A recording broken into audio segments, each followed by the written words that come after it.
Habang nag-hearing kayo dito, meron ho tayong kababayang namamatay. Dahil hindi ba ayaw magpadala sa ospital dahil walang pambayad. Sense of compassion sa taong bayan, lalo sa mga mahihirap. No? Kasi healthcare ang pinag-uusapan dito eh. Kung meron may isang problema ang mga Pilipino, yung mga mahihirap, ay yung healthcare expenses nila. No? Next to food expenses, yung healthcare expenses. Kaya talagang field ang ating inaasahan, nasasalo sa ating mga mahihirap na kababayan. Ay call on PhilHealth na talagang gawing agresibo pa. Gamitin rin yung perang napakalaki para dagdagan, palakihin pa ang benefit sa ating mga kababayang nasa ospital. No? Yun ang aming gustong asahan sa PhilHealth. Actually, Mr. Chair, Mr. Chair, can I respond? Yes, please. Actually, Mr. Chair, again, duly noted po, and it's very clear po from day one, yung marching orders po namin galing sa kay President Marcos at kay Speaker Martin. And they've constantly been following up, no? They're monitoring the improvements of PhilHealth. Kaya wala kaming choice po, tuloy-tuloy talaga namin to, no? We are taking the marching orders seriously. And like I said po, we will deliver immediately po. Thank you po. Sige po, amin pong babantayan yan sa darating na bagong taon. No? Yes po. Baka magkaroon ulit ng panibagong hearing itong committee ito, even yung Appropriations Committee. May oversight power naman kami. So yan po ang ating unang itatanong sa inyo kung effective na yung inyong increase in case rate coverage. And final point po, Mr. Chair, no, kayo ay part ng executive department. No? You are directly under the President, no, as an executive agency. Of course, ang ating unang pinaglilingkuran ay ang taong bayan, the Filipino people in general. But you should also serve the President. No? Yung kasing ikagagaling ng administrasyon ay nakasalalay sa inyo sa aspetong ito, yung healthcare. No? Bukod sa food security. Eh, sinabi ko na isang araw doon sa meeting ng Tintacom sa DA. Sabi ko, maging aggressive kayo, maging dynamic. Kasi ang parang Pangulo ang naapektuhan dyan, administrasyon. Ganoon din kayo sa PhilHealth, sa DOH. No? No, ay kagagaling ng ating Pangulo, ng administrasyon, nakasalalay sa inyong malaki. Kaya hindi na kailangan kayo ay punahin pa ng Pangulo o ng Kongreso. You should take the initiative. No? Do your job para maibigay ang tamang serbisyo sa taong bayan at ang ating Pangulo ay hindi mapahamak. That's all, Mr. Chair. Duly noted, Mr. Chair. Thank you, Mr. Chair. Thank you. The Chair would like to recognize the Honorable Janet Carin from the 1st District of Iloilo, the Honorable Franz Castro, and the Honorable Franz Pumaren. The Chair would like to recognize the next interpellator, the Honorable Wilbert Lee. Good afternoon, Mr. Chair, and to the PhilHealth and DOH family here. Simple lang ang tanong ko, Mr. Chair. Little more patience, pero maraming patience po ang namamatay. Ang cost po ng lahat ng ito, kaya nagkaroon ng SIRA subsidy, ay yung delayed. Sa delayed sa pag-increase, pag-expand ng mga benefits, pagtaas ng benefits, and so on. No? So, ibabalik ko lang. Ano ba talaga ang cause? Ano ba talaga ang rason? No? Kasi may commitments. Kung natatandaan ninyo, nakakuha po tayo ng commitment, pirmado ng DOH Secretary at ng Presidente ng PhilHealth. Pero nagkaroon din pa rin po ng delayed. Meron pa rin po doon sa commitment na hindi po nagawa. No? Meron po nung commitment nung October, nung November, ngayon December, merong commitment. Yung board meeting po kagabi, hindi rin po lahat na-cover yung commitment. So ang gusto ko lang malaman dito, Mr. Chair, what is the reason ba talaga? Because when this commitment letter was signed, napag-usapan po ito, before ito pinirmahan, na kaya po itong gawin. So ano ba talaga yung rason?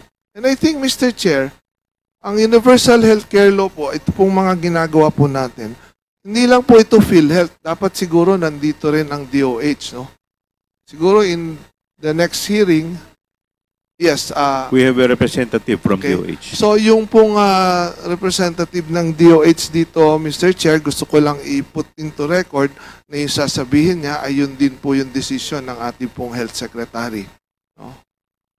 Can I get that na yung kung anong sagot po ng or commitment ng representative ng DOH Secretary dito, yun din yung magiging commitment ng Secretary. Meron bang authority yung representative ng DOH Secretary here? The representative of DOH, please answer. Thank you. Sound check. Thank you, Mr. Chair. This representation is fully authorized by the Secretary of Health. Yes, fully noted, Mr. Chair. Thank you. So, going back, baka dapat nating tingnan siguro dito talaga, ano ba talaga yung nagiging cause ng delay? No? I understood. Meron mga actuarial team, may actuarial team na dapat tumingin, ina-identify yung mga benefits. Kasi wala po tayo dito ngayon, Mr. Chair, hindi po mangyayari yung zero subsidy na to kung lahat po ng pondong ito ay nagamit, no, sa pagpapataas. And kanina, nabanggit na rin, 12 years hindi po nag-increase. So ano po yung mga dapat gawin ba ng Kongreso para hindi na ito maulit? No? Na hindi nag-i-increase ang mga case rates ng ACR ng ganung katagal. No? And ano ba ang pwedeng magawa pa matulong ng Kongreso? No? Paano pa talaga yung proseso nito, Mr. Chair? Kasi napofocus po tayo doon sa pondo, sa lahat. Siguro dapat nating tingnan dito, paano ba talaga ito masisiguro natin na magamit na talaga ito? Ano ba yung paraan na kayang gawin ng Kongreso para masiguro na itong mga pondong ito ay talagang magamit? Mr. Chair. Yes, you're recognized. Thank you, Mr. Chair. Mr. Chair, I just want to reiterate, I think there's a list of proposed amendments for the UHC law. PhilHealth is fully supportive, 100% supportive on those amendments po. No. Thank you, Mr. Chair. Mr. Chair, yes, yung amendments, naka-incorporate doon, isa nga doon na pinopropose natin, yung review, no? Annual review of the case rates, no? Tama po yun, no? Pero habang wala po yun, no? Kasi yun na nga, no? A little more patience, hindi po natin pwede ito na ibigay ng patience na to. Ang gusto po natin dito, with all due respect to PCO Mandy, ano ba yung pwede nating gawin dito para ito ay mapabilis? No? Ano ba talaga ang rason ng delay na ito?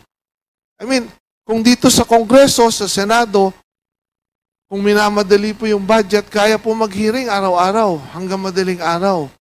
Ano ba talaga yung rason? Ano ba ang rason bakit hindi natin ito magawa? Dahil sabi ko nga, minuto ho, dito habang nag-hearing tayo rito, meron ho tayong kababayang namamatay. Dahil ayaw magpadala sa ospital, dahil walang pambayad, mangungutang, mababaon sa kahirap, malulugmok lalo sa kahirapan. So, hindi ba natin ito lahat nararamdaman? I mean, yes, with all due respect, again, sinasabi mo man, PCO, Mandy, DOH, we're going into that, magiging agresibo tayo. Kailan ba ito talaga mangyayari? Is next year, another year, 2 years? Pwede ba natin sabihin, maghintay muna, moratorium muna yung pagkakasakit? Pwede ba natin sabihin sa ating mga kababayan na antayin ninyo, wag muna kayong magpapa-opera sa puso. Antayin ninyo, dahil yung pong sasagutin sa cancer, malapit na. Wag muna kayong magpapagamot kung may cancer kayo.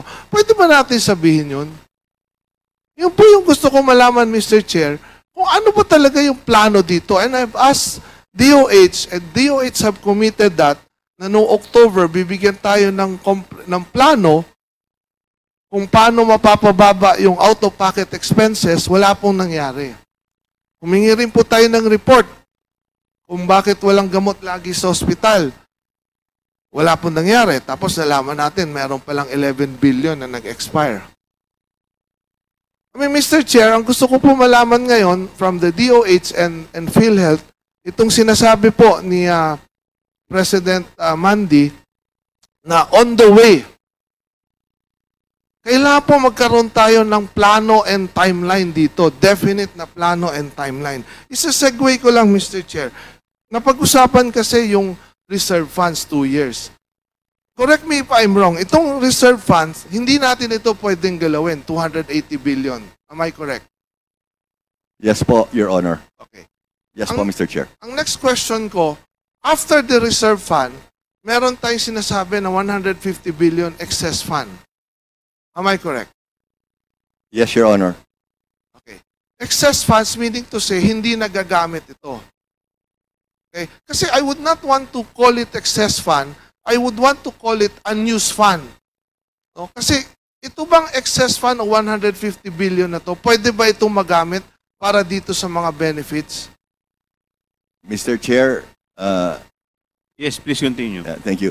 Yes, Mr. Pwede Chair. magamit. Pwede magamit po. In fact, sa 2025 po, gagamitin po natin Gagamitin. yan. Yes Okay. po, gagamitin natin. Itong 490 billion or 504 billion na naka-invest, pwede rin ba itong gamitin sa benefits? Yes po. Pwede rin. Yes po. So therefore, 500 plus 150, we have 654 billion pesos na pwedeng gamitin para sa benefits, para bayaran, para mawala yung mga out-of-pocket expenses ng ating mga kababayan. Am I correct? Mr. Chair, just want to make a quick clarification. No? SVP Renet will clarify on the, sorry Mr. Chair, on your last query on the 500 billion. Go ahead, sir.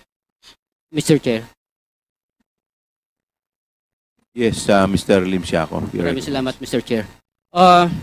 Mr. Chair, the reserve fund and the surplus of 281 and 150, ang kanyang backup na ito on the part of the asset side na pwede natin gagamitin ay itong investment po natin. Meaning, itong gagamitin natin for year 2025 as mentioned by PCO Monday na 150 billion ang kanyang katumbas na pera na gagamitin natin pambayad sa benepisyo ay itong nasa investment po natin. That lalabas ang investment na ito, lalabas itong pondo na ito pambayad sa mga benepisyo na babayaran po natin from the source of fund na surplus and the contribution estimated for the year 2025, Mr. Chair. So hindi po natin siya i-add up po. Thank you po, Mr. Chair. For clarification lang, no, Mr. Chair. Gusto ko lang malaman, magkano talaga ang pondo na pwede natin gamitin sa pagpapalawak ng mga benepisyong ito? Magkano ba talaga? Kasi ang dami ng figures na lumalabas, no? So nakakalito na. So magkano ba talaga yung pwede nating gamitin, no?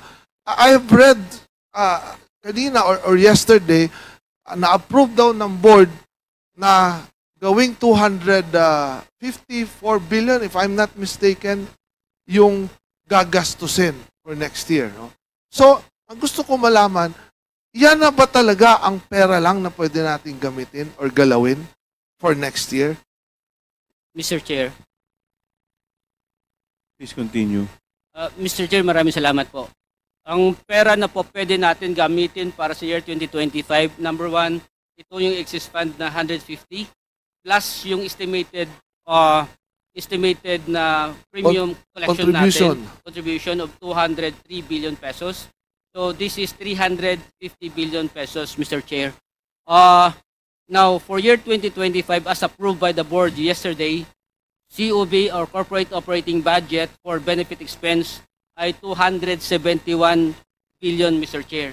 This is initial approval of the board, Mr. Chair, because with the expansion of benefit as mentioned by PCO Ledesma, that 50% in some other benefit packages, expansion of benefit packages, Mr. Chair, based on the actuary calculation, Mr. Chair, aabot siya ng 440 billion. So, Mr. Chair, ito yung tinitingnan po natin sa implementation in the year 2025, Mr. Chair. As to the finances po ng PhilHealth, Mr. Chair, that as mentioned by PCO Ledesma, aggressive na pagpapataas ng benepisyo and pagpapalabas ng pondo po pambayad sa benepisyo ng ating kapwa Pilipino, Mr. Chair.